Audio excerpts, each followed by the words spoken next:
Donc, avec nous, on a donc Pascal Minguet qui est expert en usage du numérique.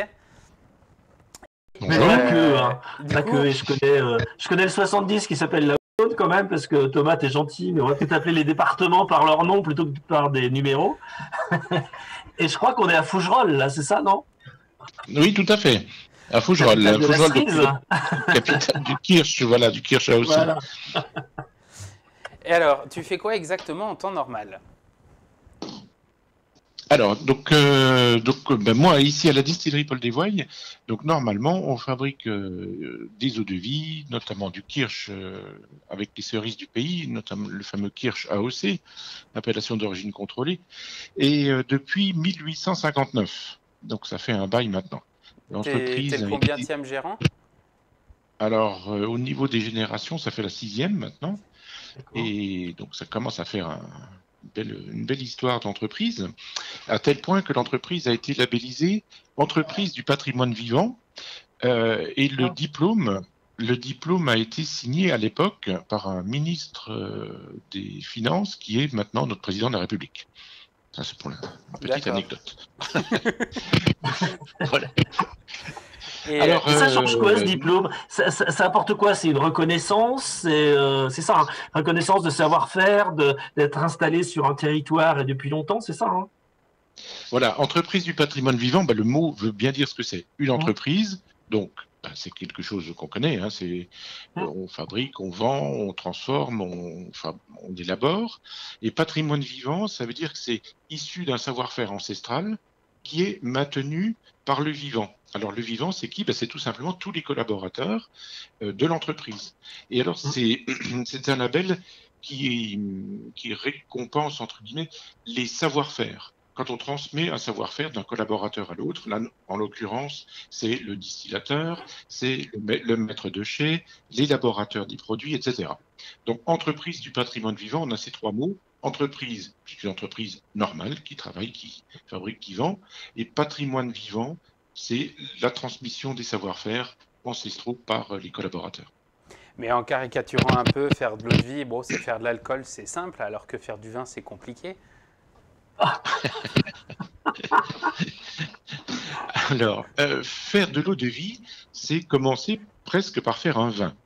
On D'accord. va appeler ça comme ça, c'est pas exactement ça, parce que pour les puristes, ça va être, on va hurler. Mais Mmh. on part avec, par exemple, d'une cerise. On va les faire fermenter, on les met en cuve. Donc, on peut dire qu'on fabrique un vin de cerise. C'est différent d'un vin, puisque là, nous, on a les noyaux, la chair, etc. On a tout en cuve. Et une fois que ce vin, toujours entre guillemets, est fait, on le distille. Donc, effectivement, on a les deux phases. On a élaboration d'un fruit fermenté, allez, entre guillemets, et en italique, le vin, qu'on appelle un Mmh. mou dans notre jargon, et ensuite la phase distillation. Donc, on a ces deux métiers qui sont très importants. Ah oui, donc c'est encore plus de boulot que faire du vin alors. Là, c'est un petit peu différent. Alors, le vin, Thomas, faut sortir de Dijon, s'il y a des vignes un peu plus bas, tu devrais venir voir dans nos cuveries comment ça se passe. Moi, c'est les cerises. Moi, j'ai jamais vu des champs de cerisiers. alors à Fougerolles, Vous on avez a vu une de culture de cerisier? cerise. Pardon. Oui, Hugues? Il y en a beaucoup d'ailleurs Oui. en Haute-Saône. Votre production, si on reste sur la cerise, ça vient principalement de Haute-Saône ou beaucoup plus large que ça, non, j'imagine? Alors, pour l'élaboration du kirsch d'appellation d'origine contrôlée Fougerolles, Hum. c'est uniquement les cerises locales de 11 D'accord. communes qui entourent le village de Fougerolles. C'est tout. D'accord. Après, effectivement, on peut fabriquer du kirsch, mais qui n'aura pas l'appellation, qui Hum. sera du kirsch. Mais Hum. effectivement, là où on a des cerises qui peuvent venir de Lyon ou qui peuvent venir de l'Isère ou d'autres contrées, d'autres régions. Mais donc pour D'accord. la cerise de Fougerolles, appellation d'origine contrôlée, c'est vraiment très très très local. Alors Oui, bien cette sûr. année, on a une floraison. Oh, pardon, oui. On a Ah, une Oui, floraison qui s'est. cette année, il y a une excellente récolte, non? Parce que il Oui, y a alors des cerises, non? la floraison s'est très bien passée. Ouais. Mais là, je vais faire mon âme un petit peu agriculteur, hein, c'est-à-dire qu'il faut toujours un petit peu se plaindre. Et malheureusement, on a eu une ou deux nuits de gelée blanche qui, par Ah. secteur, a décimé certaines variétés. On ne va pas se plaindre, on aura quand même une très belle récolte. Hum. Euh, où on aura, je pense, des fruits de bonne qualité, parce que pour l'instant, on a une alternance temps sec, temps humide qui est tout à fait favorable à la maturation des cerises. On les a pas encore, hein, parce que les cerises, ça va être début juillet. Et j'ai une question d'un internaute, c'est quoi la différence entre du kirsch et de l'eau de vie? Alors, aucune. Le kirsch, c'est une eau de vie, c'est ça? Alors, l'eau de vie, c'est un terme donc générique qui désigne un fruit fermenté et distillé. D'accord. Donc, vous avez de l'eau de vie de poire William, vous avez de l'eau de vie de Mirabelle, l'eau de vie de prune, etc.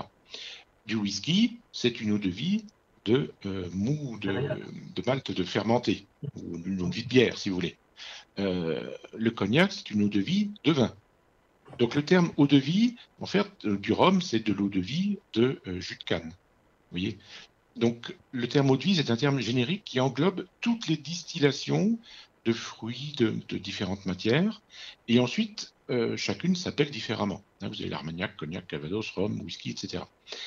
Et les eaux de vie de fruits, généralement, s'appellent eau de vie de, suivi du nom du fruit. Sauf le kirsch. Alors le kirsch s'appelle kirsch parce que tout simplement c'est la traduction allemande de cerise. Et le terme habituel est venu à force de côtoyer nos amis allemands qui n'étaient peut-être pas forcément nos amis à l'époque. C'est ce terme qui est arrivé, notamment dans l'est de la France.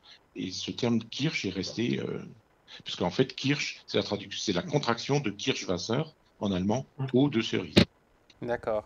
Et comment est venue l'idée de mettre des cerisiers dans ce coin-là? Alors, vous savez, la nature, c'est elle qui décide, c'est pas nous qui décidons. Vous avez un oiseau qui passe au-dessus de Fougerolles, qui lâche dans ses éjections un noyau de cerise, ce noyau tombe et il va se plaire dans un terrain, tout simplement. Ici, à Fougerolles, vous avez un noyau de cerise qui tombe au sol, ça vous donnera un cerisier très facilement parce que la structure du sol, qui est un sol relativement acide, plaît beaucoup aux cerisiers. Vous plantez au même moment un cerisier et un mirabellier. Le mirabellier, au bout de 10 ans, vous aurez peut-être une tarte. Un cerisier, au bout de 10 ans, vous aurez un tonneau complet de cerises. Vraiment, le sol est particulièrement adapté à la pousse des arbres. Et quand on voit un cerisier, comment il se plaît à Fougerolles, un jeune cerisier, tout de suite, au bout de 2-3 ans, vous voyez des feuilles qui sont particulièrement grasses, très, très fournies, des fleurs qui arrivent rapidement. Le cerisier se plaît à Fougerolles, tout simplement. C'est la nature qui a décidé. D'accord. Ah, vous êtes sur un sol acide, vous? Oui, tout à fait.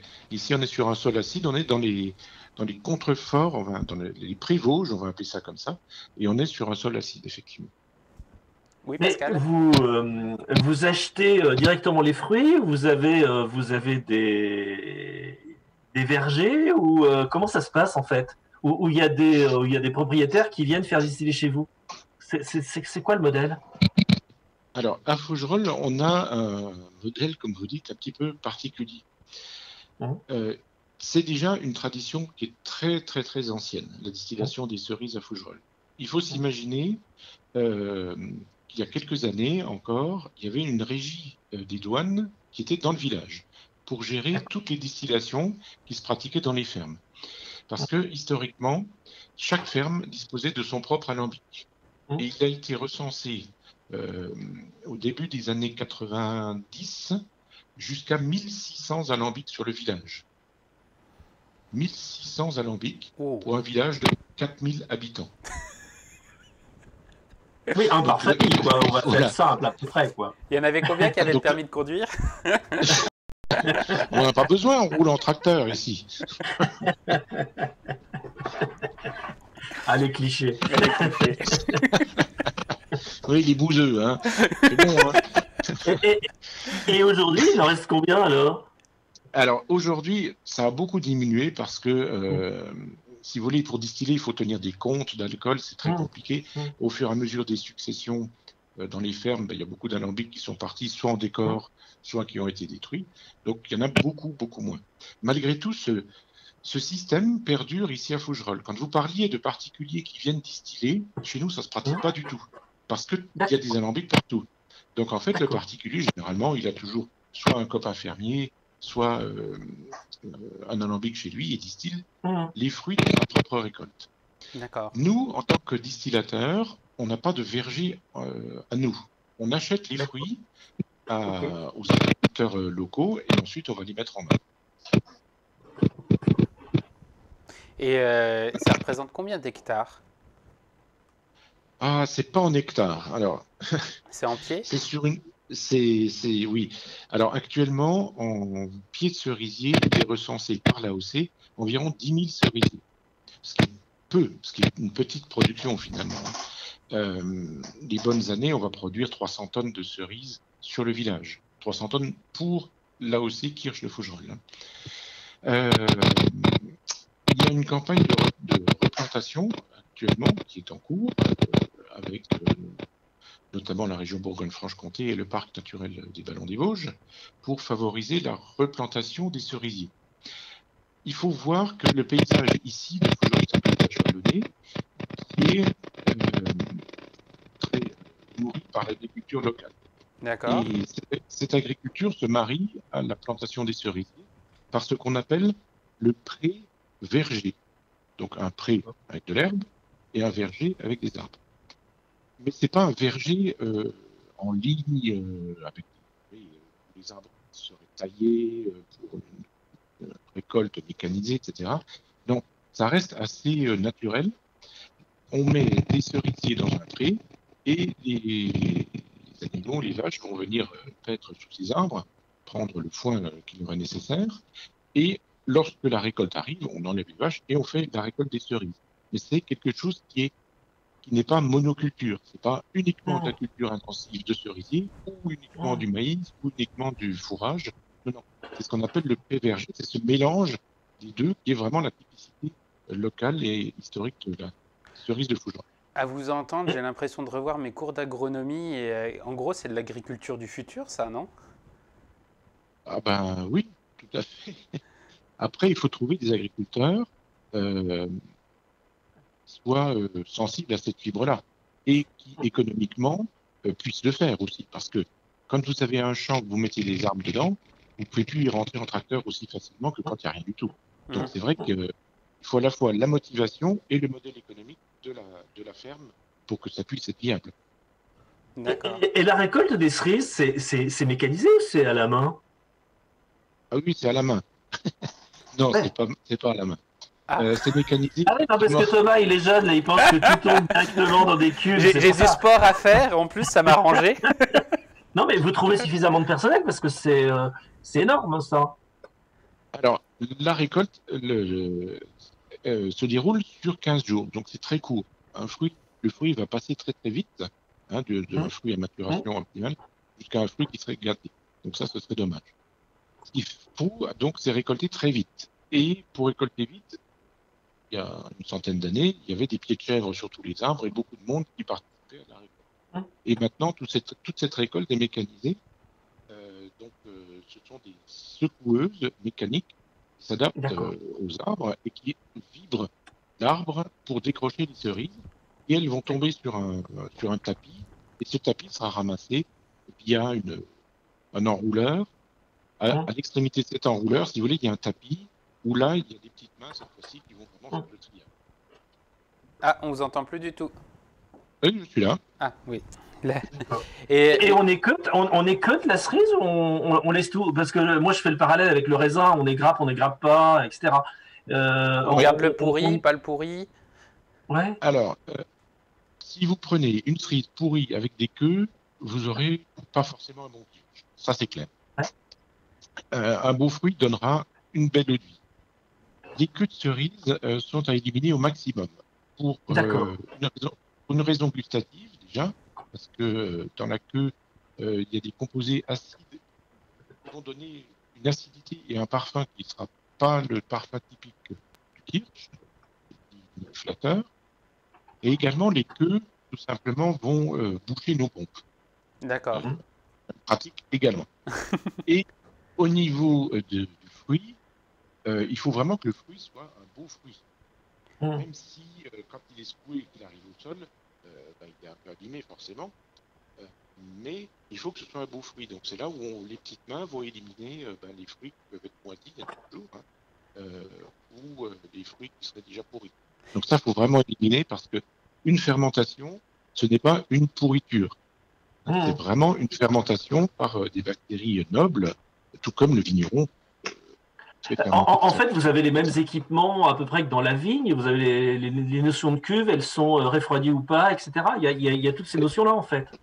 Ah, tout à fait. C'est au niveau fermentation, on est vraiment comme un vigneron. On est un vigneron de fruits. Je vais me dire le D'accord. raisin. Donc, vous avez les mêmes fournisseurs. Moi, je vais aller jusqu'au bout, parce qu'on est dans une émission économique. Vous avez ce sont les mêmes fournisseurs qu'on trouve dans la vigne notamment, parce que dans la région, c'est quand même important. Ah bah, de toute façon, vous avez déjà les mêmes fournisseurs et des fournisseurs spécifiques en eau de vie de fruits, enfin en fruits, en fermentation de fruits, ça n'existe quasiment pas. Il y a des spécificités, par exemple, pour certains fruits, on est obligé de levurer parce qu'il n'y a pas de levure naturelle sur le fruit. Je ne parle pas de la cerise, mais d'autres fruits. Et donc là, effectivement, on va utiliser des levures comme les levures d'un vigneron, par exemple. Et comment on fait des cerises Moranda? Dis comment? Les cerises Moranda, vous faites ça aussi? Non, ça je ne fais pas ça. Non, vous ne faites pas? Tu sais, les petites cerises confites dans un petit bocal. Ah. Alors, nous, ce qu'on fait, c'est pas exactement ça. Nous, ce sont des griottes dénoyautées à l'alcool. À l'alcool et au kirsch. Donc là, ce ne sont pas des fruits locaux. Ce sont des fruits qu'on va acheter un peu partout et qui sont donc dénoyautés, qu'on met à l'alcool et avec lequel on va ajouter notre kirsch et un sirop de sucre. Donc, ça n'a pas ce mot. C'est vraiment des griottes typiques de la région. Donc, vous traitez aussi d'autres fruits que des cerises, alors, j'imagine. Ah oui, oui. Eh bien, on fait de la poire, de la mirabelle, de la framboise, de la prune, de la couette. Ensuite, on fait des abricots, tout un tas de fruits sauvages, le houx, la lisier, le sureau, le sorbier, le coing, les clémentines, des racines comme la gentiane, la racine de gingembre. Oui, c'est vrai. Voilà, puis il faut m'arrêter parce que sinon je continue. Non, c'est bien. Mais certains fruits, vous les congelez et puis après vous les faites fermenter ou vous faites tout fermenter frais? C'est toujours frais. Toujours. D'accord. Donc on est toujours traité frais, donc c'est très. Vous êtes calé sur la saison et ça peut se décaler d'une année sur l'autre, quoi. C'est pas hyper facile à planifier. Ah bah comme je disais tout à l'heure, on est dépendant de la nature. Une pluie, un peu de soleil. C'est vraiment, on est très dépendant. Par exemple, pour les. Oui, allez-y. Oui, et sinon, pour en revenir donc à la crise, ce qui nous occupe actuellement, vous êtes mis à produire donc du gel hydroalcoolique. Comment c'est venu cette idée? Comment vous avez fait pour pouvoir changer de production? Et cette idée-là que vous avez fait maintenant, dans les crises passées, parce que comme votre entreprise date déjà d'il y a quelques années, c'est peut-être pas une idée nouvelle. Vous avez peut-être fait déjà d'autres initiatives dans d'autres crises? Vous savez, je vais vous livrer une petite anecdote. Dans les archives de l'entreprise, on a trouvé des documents qui dataient de 1944, et plus précisément du 6 juin 1944. Le 6 juin 1944, ici dans l'entreprise, on a eu un contrôle fiscal. Et le 6 juin, il se passait autre chose sur les plages de Normandie. Donc vous voyez, l'entreprise a déjà vécu des choses un peu particulières. Effectivement, c'est peut-être un peu le fait d'avoir traversé beaucoup d'épreuves et de différentes choses fait qu'on a eu cette idée-là. Alors cette idée, si vous voulez, comme toutes les idées, elles ne viennent pas d'un coup comme ça en se levant de son lit et disant tiens, ça y est, je vais faire ça, c'est formidable, j'ai l'idée du siècle. Non. Quand il y a eu le début de cette pandémie, l'entreprise ici s'est arrêtée comme beaucoup d'entreprises. Plus de téléphone, plus de clients, plus d'expédition, etc. Et on a eu beaucoup de demandes de pharmacies du secteur qui recherchaient de l'alcool, soit pour désinfecter leur officine, soit pour commencer à produire de la solution hydroalcoolique. D'accord. Et tout au début, donc il y a les 2 premières semaines, nous on a donné de l'alcool et on a distribué tant d'alcool ici pour les aider. Parce qu'au début, c'était un peu panique à bord. Chez elle, il n'y avait plus, il y avait de la demande et c'était un peu un petit peu terrible. Donc, si vous voulez, nous, c'est vrai qu'on a commencé comme ça à distribuer notre stock d'alcool, qui n'est pas du kirsch, hein, bien évidemment, là, c'est de l'alcool neutre, aux pharmacies locales. Et la demande s'est tellement emballée que l'idée est naturellement venue de produire cette solution hydroalcoolique. Donc, nous, on a commencé le 25 mars, donc 10 jours après le début de tous ces événements. On s'est mis en relation avec l'ARS de Bourgogne-Franche-Comté pour avoir l'autorisation de produire et également l'autorisation des douanes pour pouvoir détruire, entre guillemets, de l'alcool pour faire de la solution. Parce que nous, l'alcool, si vous voulez, il est destiné à la consommation humaine et donc destiné à être taxé. Or, utiliser de cet alcool-là a vocation d'être taxé. Pour une utilisation non taxée, il faut une autorisation et un agrément des douanes. Chose qu'on a eue, et là, j'aimerais quand même féliciter nos interlocuteurs que nous avons eus à l'ARS et aux douanes. On a eu cette autorisation en 1 heure de temps. Oh. Ah oui, ça doit changer de d'habitude. Dans les entreprises, on a assez peu l'habitude. Et on a encore un coup de bâton par derrière après. Mais ça a été une période, je veux dire, extrêmement difficile, mais extrêmement, presque formidable, de voir différents services se coordonner, s'entendre, s'envoyer des mails hyper rapidement. Enfin, ça a été extraordinaire. Franchement, vraiment une expérience folle, mais très, très gratifiante. Et du coup, maintenant, vous continuez à produire du gel hydroalcoolique ou non, c'est passé, il y en a d'autres qui ont pris le relais, vous vous remettez à votre production normale? Alors, déjà, je vais reprendre votre mot. Excusez-moi, mais on ne dit pas gel pour la production qu'on fait. On dit solution. Il existe 2 produits pour l'antisepsie des mains. Il existe le gel, qui est une solution liquide, mais un petit peu pâteuse, si vous voulez. Enfin, pas pâteuse, mais un peu épaisse. Et la solution hydroalcoolique. Au niveau de l'efficacité des 2 produits, c'est à peu près la même chose. Il n'y en a pas un qui est plus efficace que l'autre. Il y en a un qui est plus épais et l'autre plus liquide. Et là, ce qu'on fabrique, nous, dans toutes les distilleries, à Foll ou partout, c'est de la solution. C'est-à-dire que c'est issu d'alcool neutre, d'oxygéné pour tuer les spores qui peuvent être présents dans la solution, et de glycérine pour adoucir et nourrir l'épiderme. Ça, c'est les 3 produits principaux. Et dans le gel, il y a un composant en plus pour rendre le liquide plus épais. Et c'est en fait juste une praticité d'utilisation. Voilà. Alors nous, ce qu'on fabrique, c'est de la solution. Donc c'est assez liquide et on emploie ça plutôt dans des vaporisateurs. Oui, pour vaporiser les mains ou éventuellement les poignées de porte, mais c'est vraiment destiné à l'épiderme, donc pour se désinfecter les mains. Et du coup, je ne me souviens plus de la question que vous m'aviez posée. C'était savoir si maintenant vous repartiez sur une production normale ou si vous allez garder au contraire une partie pour la solution hydroalcoolique. Alors maintenant, on est un peu dans une période intermédiaire. C'est vrai que 15 jours maintenant, on a quelques commandes traditionnelles d'eau de vie qui redémarrent un petit peu, principalement à l'exportation.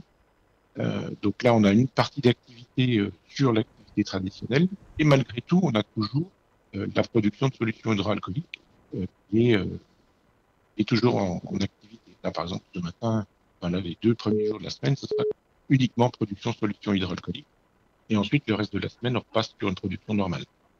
Et vous n'avez pas supprimé tous vos stocks pour pouvoir repartir à une production normale, non? Vous avez réussi à garder un peu? Enfin, comment vous allez gérer ça? Alors, par chance, on peut pas appeler ça de la chance, juste avant le début des événements, j'avais rentré un camion d'alcool neutre complet que j'avais en stock ici. Et c'est pareil, si vous voulez, on a des relations avec nos fournisseurs qui sont très, très, très anciennes.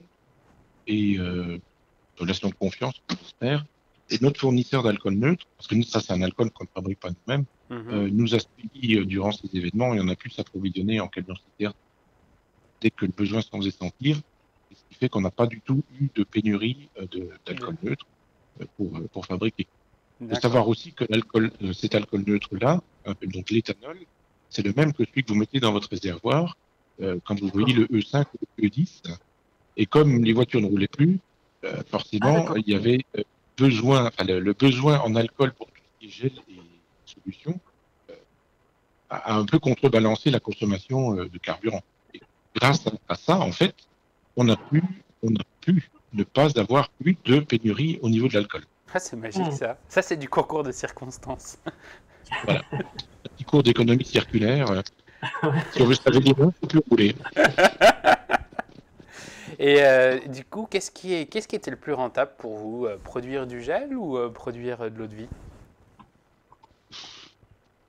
Alors, c'est compliqué de parler de rentabilité. Dans une entreprise, à un moment donné, quand vous n'avez plus de chiffre d'affaires, c'est vrai que on se pose de graves questions et je suis pas le seul à me poser des questions par rapport à tout ça. Donc il y en a d'autres qui continuent, hein, notamment nos amis restaurateurs. Je pense à eux parce que c'est quand même catastrophique. Ah. Effectivement, allô? Oui, on a énormément de mal à vous entendre. Ah, moi je vous entends parfaitement. Mais c'est vrai qu'on est à Fougerolles, donc on est un peu loin de tout. Et donc vous parliez par rapport à si vous voulez, au fonctionnement de l'entreprise. C'est vrai que cette solution hydroalcoolique, on va dire, est tombée au bon moment dans la période où on n'avait plus du tout de chiffre d'affaires. Donc on est une entreprise où on ne va pas se plaindre par rapport à d'autres métiers qui ont beaucoup d'autres difficultés actuellement.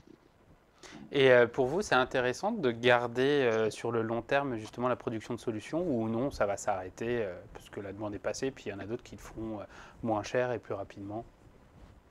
Alors, actuellement, l'autorisation de production de solutions hydroalcooliques est jusqu'au 31 août de cette année. Il faut D'accord. savoir qu'on normalement on ne fabrique pas des produits pharmaceutiques comme ça du jour au lendemain. Ça y est, je suis dans un laboratoire. Donc il a fallu des autorisations exceptionnelles et cette autorisation elle est jusqu'au 31 août de cette année. Est-ce que cette autorisation sera reconduite ou pas? Pour l'instant, on n'en sait rien. Est-ce qu'elle sera limitée à certaines entreprises? On n'en sait rien non plus. Donc, si vous voulez, pour l'instant, on s'inscrit dans une production temporaire. C'est tout à fait en dehors de ce qu'on fait d'habitude, puisque nous, ça fait 60 ans qu'on fait des eaux de vie, donc on dit qu'on va encore en faire pendant plusieurs années. Mhm. Et là, pour l'instant, on sait qu'on peut en fabriquer jusqu'au 31 août de cette année. Ensuite, on ne sait pas du tout. D'accord. Eh ben, merci beaucoup en tout cas pour ce témoignage. Et puis, bon Je vous courage remercie, pour la ça suite. tombe bien, parce que j'ai justement un camion qui vient d'arriver qu'il faut que je charge. Alors, Eh ben, bon chargement en journée. tout cas. Merci beaucoup à vous, bonne journée, et puis courage à tous. Merci beaucoup, Hugues. Merci, À très au bientôt. revoir. Au revoir. Au revoir.